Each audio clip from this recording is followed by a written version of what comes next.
नमस्कार, मैं हूँ मनोहर मनोज। पुनः कार्यक्रम सत्य असत्य और अर्ध सत्य में। दोस्तों, आज हम बात करेंगे भारत की उस मेडिकल व्यवस्था पर जो इतनी स्वार्थी है, इतने एक तरह से दबाव डालने का काम करती है और अपने वेस्टेड इंटरेस्ट को लेकर के सारी मेडिकल व्यवस्था की नैतिकता को तार तार कर रही है। दोस्तों, हम ये कहना चाहेंगे कि अभी कुछ ही दिन पहले भारत की नवनिर्मित संस्था नेशनल मेडिकल कमीशन, राष्ट्रीय चिकित्सा आयोग, जो कहीं न कहीं एक नियामक संस्था है, उसने यह एक फैसला निकाला कि जितने रजिस्टर्ड मेडिकल प्रैक्टिशनर हैं वह केवल जेनरिक दवाओं को ही प्रेस्क्राइब कर सकेंगे। दोस्तों, ये जैसे ही ये फैसला आया उसके बाद में भारत इंडियन मेडिकल एसोसिएशन के वो लाखों डॉक्टर मेंबर बिल्कुल सकते में आ गए। उन्हें इस बात का अंदेशा हो गया कि देश की जो ये मेडिकल और ड्रग इंडस्ट्री जो पूरे तौर पर करप्शन पे, मुनाफाखोरी पे और जनता और पेशेंट की लूट पर अवलंबित है, उसे कहीं ना कहीं इस फैसले से बहुत बड़ा धक्का पहुंचा है। और इंडियन मेडिकल एसोसिएशन उसी तरीके की संस्था है जैसे कि डेमोक्रेसी में तमाम प्रेशर ग्रुप होते हैं जो अपने अपने हितों को लेकर इस डेमोक्रेसी में आवाज उठाते हैं और सरकारों पर, राजनीतिक दलों पर और सरकार के सिस्टम पर दबाव डालते हैं कि उनके हक में फैसले लें और उनके हक में यदि फैसले नहीं लेते हैं तो उनका वो विरोध झेलें। दोस्तों, नेशनल मेडिकल कमीशन के इस फैसले और इस आदेश का मकसद ये था कि भारत के वो तमाम चिकित्सक और मेडिकल प्रैक्टिशनर, चाहे वो सरकार में हों या तमाम निजी अस्पतालों में हों, वह दवा की जो बड़ी बड़ी जो कंपनियां हैं उनके मेडिकल रिप्रेजेंटेटिव के एक तरह से प्रलोभन पर, मेडिकल रिप्रेजेंटेटिव के सिफारिश पर वो उन तमाम दवाओं को प्रेस्क्राइब करते हैं पेशेंट को, जिससे कि उनकी बिक्री होती है और जिसमें कि 500% तक मुनाफे लिए जाते हैं और डॉक्टरों को तमाम तरीके से लुभाया जाता है। उन्हें उपहार दिया जाता है, उन्हें ट्रैवल और टूर के ऑफर दिए जाते हैं, उन्हें दवाओं की बिक्री में कमीशन दिया जाता है, उन्हें तमाम तरीके से फायदा पहुंचाने का काम किया जाता है। और इंडियन मेडिकल एसोसिएशन के तमाम मेंबरों को इस बात की नैतिकता का कोई भी दबाव नहीं लगा कि अगर फैसला नेशनल मेडिकल कमीशन ने यह दिया है तो हम इसको माने। उन्होंने तुरंत इसकी काट निकाली और काट यह निकाली कि जेनरिक दवाओं में केवल 1% दवा की टेस्टिंग होती है। उनके तमाम एक तरह से उनके इफेक्ट, इल इफेक्ट और तमाम तरीकों को लेकर के जो है वह कोई जांच नहीं होता, उसके बारे में कोई अंदाजा नहीं होता और ऐसे में डॉक्टर उन दवाओं को प्रेस्क्राइब कर खतरा मोल नहीं लेंगे। दोस्तों, मैं ये कहना चाहूँगा कि यदि रोगियों को कोई नुकसान होता है, दवा का कोई इल इफेक्ट आता है, तो हमारे डॉक्टरों को चिंता ज़्यादा है और सरकार को चिंता कम है।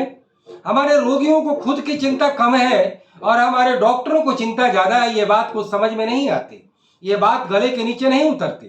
कुछ साल पहले मैं ये कहना चाहूँगा कि भारत सरकार के शिक्षा मंत्री हर्षवर्धन ने, जो खुद जो है पेशे से डॉक्टर रहे हैं, उन्होंने एक आदेश निकाला कि तमाम चिकित्सक रोगियों की इलाज करते समय उन्हें धड़ल्ले से उनको एक तरह से उनका इन्वेस्टिगेशन नहीं रेफर करेंगे। पहले उनकी बीमारी को देखेंगे, समझेंगे, अपने सूझबूझ और पढ़ाई का इस्तेमाल करके, अनुभव का इस्तेमाल करके उनको दवा देंगे, दवा से ठीक नहीं होंगे फिर उनका इन्वेस्टिगेशन करेंगे। लेकिन आज मेडिकल क्षेत्र के तमाम भ्रष्टाचारों का एक बड़ा भ्रष्टाचार ये है कि जब रोगी डॉक्टर के पास जाता है तो न आओ न ताओ, न इधर न उधर, सीधे सीधे वो पहले लिखता है कि ये इन्वेस्टिगेशन कराओ, ये रेडियोलॉजी कराओ, ये जाकर के जांच कराओ और करीब हजारों रुपए के बिल उन जांच पर जाते हैं और उन जांच केंद्रों से मोटी कमीशन की रकम उन डॉक्टरों तक पहुंचती है। अगर प्राइवेट हॉस्पिटल में जाते हैं तो प्राइवेट हॉस्पिटल डॉक्टरों को जब नियुक्ति करते हैं या उन पर काम पर उन्हें रखते हैं तो उसका सीधा गणित ये होता है, जो चीजें जो है एक तरह से रिवील नहीं होती, जो एक तरह से पब्लिक में नहीं लाई जाती, कि डॉक्टरों को यह बताया जाता है कि आप इतने हजार का, इतने लाख रुपए का बिजनेस हॉस्पिटल को देंगे तब आपको इतना कमीशन मिलेगा और या आपको इतना वेतन मिलेगा। और इसके आधार पर डॉक्टरों पर दबाव होता है और तमाम तरीके के इन्वेस्टिगेशन, जैसे कि रोगी को जो है भर्ती करने की जरूरत नहीं है तो उन्हें कहा जाता है इन्हें भर्ती कराओ, जिससे कि रूम के जरिए जो है ना हॉस्पिटल को अच्छी कमाई हो।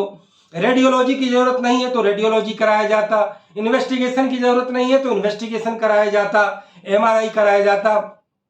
सीटी स्कैन कराया जाता, जिसमें कि करीब 80 से 90% का मुनाफा होता है। फिर आप बात आइए दवाओं पर। दवा में ऐसी दवाएं लिखी जाती हैं जिसके जरिए उस हॉस्पिटल का, उस डॉक्टर का, उस ड्रग कंपनी से सीधे सीधे एक तरह से वेस्टेड इंटरेस्ट जुड़ा होता है, जिसमें सीधे सीधे उनका अपना जो है उसमें हित जुड़ा होता है। और उसके तहत जो है रोगियों को अपने इस विशेषाधिकार का इस्तेमाल करके कि मैं डॉक्टर हूं, ये मेरा विशेषाधिकार है कि मैं जो दवा रोगी को लिखूं, रोगी should be avoid to follow it and avoid to purchase it. और वहीं पर उनके दुकान होते हैं प्राइवेट हॉस्पिटल के, और वैसी दवा लिखी जाती है कि जो केवल उन्हीं के जान पहचान वाले दुकानों में मिलती हो, जो उनके मेडिकल रिप्रेजेंटेटिव ने, जो उस मेडिकल ड्रग कंपनी ने जिसको लेकर के सिफारिश की हो।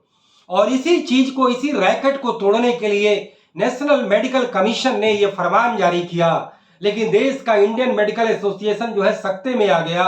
और अपने इंटरेस्ट को लेकर के बिलबिलाने लगा। ऐसे पहले भी और भी कई तरीके के आदेश जारी किए गए, लेकिन नेशनल मेडिकल कमीशन को अच्छा नहीं लगा। दोस्तों, मैं ये कहना चाहूंगा कि राजनेताओं पर आरोप लगाइए तो एक दूसरा राजनेता उनकी पोल खोलने में पहले चला आता है, बाकी लोग बाद में आते हैं। पत्रकारों पर आरोप लगाइए तो पत्रकार और लोग तो बाद में आएंगे, एक दूसरा पत्रकार ही उसकी पहले पोल खोलने लगता है। पब्लिक फील्ड में ऐसे अनेकानेक लोग हैं जो अपनी आलोचना करते हैं, अपने भ्रष्टाचारों को पहले उजागर करते हैं, अपनी कमियों और अपने करतूतों को जो है पहले कहा करते हैं। लेकिन हमारे डॉक्टर, जिनको कि भगवान के बाद दूसरा व्यक्ति कहा गया है, उनमें ऐसी नैतिकता नहीं जगती, उनके अंदर ऐसी बौखलाहट नहीं होती कि तुम मानवता की सेवा करने आए हो और मानवता के हक में अपनी आवाज उठाओ, अपने भ्रष्ट एसोसिएशन के पक्ष में आवाज नहीं उठाओ, अपने अस्पतालों के पक्ष में मत आवाज उठाओ। वह मेडिकल प्रैक्टिशनर जो कि कहीं ना कहीं आर और एक्स, जो ग्रीस के एक बहुत बड़े संत हुए थे, जिन्होंने अपनी दोनों आंखें एक बड़े कौज के लिए दान दे दी थी या नष्ट कर दिया था, और आर और एक्स जिसका नाम दिया गया, उस आर और एक्स के नाम से वह डॉक्टर जो है तमाम दवाएं लिखते हैं। वह आर एक्स के पुरोधा की नैतिकता का वर्णन नहीं करते, बल्कि उसकी ठीक उलट घोर अनैतिकता का वर्णन करते हैं। आज अगर ये कहना होगा कि अगर भ्रष्टाचार सबसे चरम पर है, तो वह उस जगह पर सबसे चरम पर है जहां भ्रष्टाचार नहीं होना चाहिए, जहां मानवतावाद की उदात्त सेवा सबसे प्रबल रूप में मौजूद होनी चाहिए, और वह है मेडिकल क्षेत्र। लेकिन भारत सरकार की नीतियां भी इसके लिए बहुत कुछ तक जिम्मेवार है। भारत सरकार अभी तक रेगुलेटरी अथॉरिटी नहीं लाती है, निजी क्षेत्र को पनपने का मौका देती है। जहां उनके पास निवेश करने के लिए धन नहीं होता, वहां प्राइवेट को अलाउ करती हैं, जमीनें देती हैं, रियायती दर पर लाइसेंस देती हैं, और वह एक और इंडस्ट्री की तरह, एक आम इंडस्ट्री की तरह मानवता को जीवित करने या मानवता की रक्षा करने के लिए नहीं, मानवता का दमन करने का उद्योग वह चलाया करते हैं। तमाम तरीकों का उल्लंघन होता है, तमाम नियम और कानून का एक तरह से फ्लॉज होता है। ऐसे जगहों पर अस्पताल बनाया जाता है जहां पर कि अस्पताल खोलने की इजाजत नहीं होती। ऐसे जगह पर उनके बायो गार्बेज को डंप कराया जाता है जहां उसकी अनुमति नहीं होती।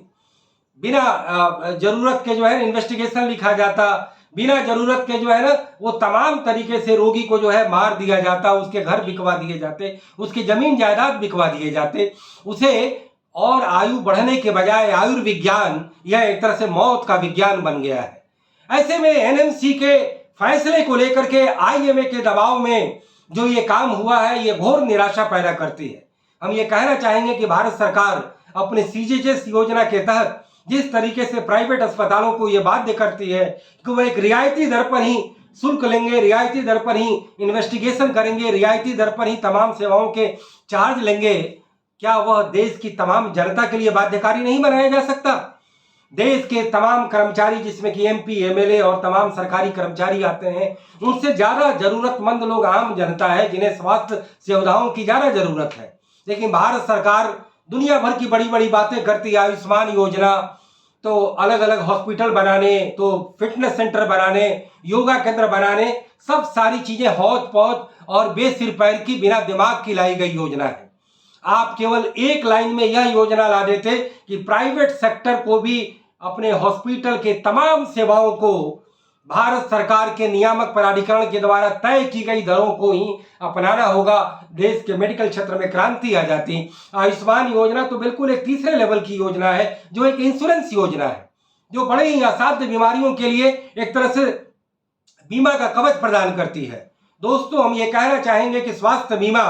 कोई अच्छी चीज नहीं है। बीमा हमेशा एक व्यवसाय है और स्वास्थ्य बीमा के व्यवसाय को आगे बढ़ाने की जो वकालत करते हैं वह मानवता के खिलाफ बात करते हैं। हमें सबसे पहले जरूरत है कि देश में सबसे पहले हर तरीके की चिकित्सा पद्धतियों को एक तरह से वो महत्व देना। एलोपैथी सिस्टम के मातहत हम तमाम चिकित्सा पद्धतियों को एक तरह से कहीं ना कहीं एक तरह से उन्हें कुंद बना रहे हैं। जो सस्ती चिकित्सा पद्धति है, ज्यादा प्रभावी चिकित्सा पद्धति है, ज्यादा मानवीय चिकित्सा पद्धति है, लेकिन एलोपैथी जो एक टोटल इंडस्ट्री मॉडल है, जो टोटल एक एग्रेसिव मेडिकल सिस्टम है, जिसके तहत दुनिया की $1 ट्रिलियन लगी हुई है, दुनिया की तमाम विख्यात मल्टीनेशनल कंपनियां लगी हुई हैं, हॉस्पिटल इंडस्ट्री चल रही है, कहीं ना कहीं उसके दबाव में हम भी चिकित्सा क्षेत्र की वही नीतियां अपना रहे हैं जिन नीतियों से मानवता का कोई बहुत दीर्घकालीन भला नहीं होने वाला। लेकिन ऐसे में जब हम ये मान रहे थे कि जिस तरीके से जन औषधि स्कीम के जरिए तमाम दवाओं को रियायती दर पर भारत सरकार जनता को उपलब्ध कराया करती थी, जो पहले विफल होते होते अब करीब 4000 जन औषधि केंद्र पूरे देश में खुल रहे हैं या खुलने वाले हैं, उससे कहीं ना कहीं प्राइवेट ड्रग सेलर को एक कंपटीशन मिल रहा था। उसे कहीं ना कहीं जेनरिक दवाओं के आदेश के IMA के द्वारा किए गए प्रोटेस्ट से उसे बहुत बड़ा धक्का पहुंचा है। और हम ये कहना चाहेंगे कि IMA के प्रोटेस्ट के आगे भारत सरकार का स्वास्थ्य मंत्रालय झुक गया है और NMC को अब यह फैसला लेना पड़ा है कि जो उसने जेनरिक दवाओं का जो ठेका दिया था अब उसे वो होल्ड पर डाल दिया है। चूंकि उसे ये पता है कि IMA के विरोध की वजह से, डॉक्टरों के नॉन कॉपरेशन की वजह से, डॉक्टरों के असहयोग की वजह से जेनरिक दवाओं को सस्ती दर पर जनता को सर्वसुलभ कराने का उसका जो एजेंडा है या जो मिशन है वह सफल नहीं हो पाएगा। ऐसे में हमें देश का पब्लिक ओपिनियन ऐसे बनाना पड़ेगा कि देश की जो भ्रष्ट चिकित्सा पद्धति है, देश की खून चूसने वाली जो चिकित्सा पद्धति है, ऐसे डॉक्टरों से भरी यह चिकित्सा पद्धति है जो कहीं ना कहीं भगवान के दूत नहीं, एक तरह से राक्षस हैं, कहीं ना कहीं एक तरह से यमराज हैं। उस परिपाटी के खिलाफ हमें एक जनमत बनाना होगा और इन भ्रष्ट चिकित्सा पद्धति के तमाम कारनामों को उजागर करके उन्हें नेस्तनाबूद करना होगा और एक ऐसी चिकित्सा प्रणाली, एक ऐसी चिकित्सा पद्धति लानी होगी जो एक तरह से सर्वजन हिताय हो, सब चीजों के हित में हो, कहीं ना कहीं इन्वायरमेंट फ्रेंडली हो, नेचर के नजदीक हो और आयुर्विज्ञान का जो कॉन्सेप्ट जो हमारे भारतीय मनीषा और परंपरा में जिस रूप में, जिस भावना में चलती आई है, उसे ही कहीं ना कहीं ज्यादा प्रिवेल किया जाए, ज्यादा ही उसे परिचालित किया जाए। जिस चीज की लड़ाई रामदेव अपने स्तर पर लड़ रहे हैं, हमें यह कहना होगा कि हमें होम्योपैथी, हमें नेचुरोपैथी, हमें आयुर्वेदिक, हमें योगा, सिद्धा, यूनानी तमाम तरीकों को भी खूब ज्यादा उपयोग करना होगा, जिसे आयुष के द्वारा भारत सरकार ने बल भी दिया है। और एलोपैथी के जो तमाम जो वेस्टेड इंटरेस्ट हैं, जिसका कहीं ना कहीं डॉक्टरों के जरिए IMA प्रतिनिधित्व करती है, उनके भ्रष्टाचार को एक तरह से उजागर करना होगा। जब NMC ने यह भी फैसला दिया कि आपको मेडिकल रिप्रेजेंटेटिव और ड्रग कंपनी के तमाम प्रिविलेज को नहीं लेना होगा, तो उससे भी डॉक्टरों में खलबली मची है। होशियार का इशारा काफी होता है, दाल में तिनका है ये साफ साफ पता चलता है। तो दोस्तों, लोगों में बस ये जन जागरण लाना होगा कि भ्रष्ट चिकित्सा पद्धति के खिलाफ किस तरीके से पूरा देश का अमला इकट्ठा हो और देश की नीतियां भी उसी अनुसार से बदली जाएं। तो दोस्तों, इसी नोट के साथ मैं अपनी यह बात समाप्त करता हूं। फिर किसी मुद्दे पर, फिर किसी सवाल पर पुनः बात होगी। इजाजत दीजिए। नमस्कार, जय हिंद, गुड बाय, शब बखैर।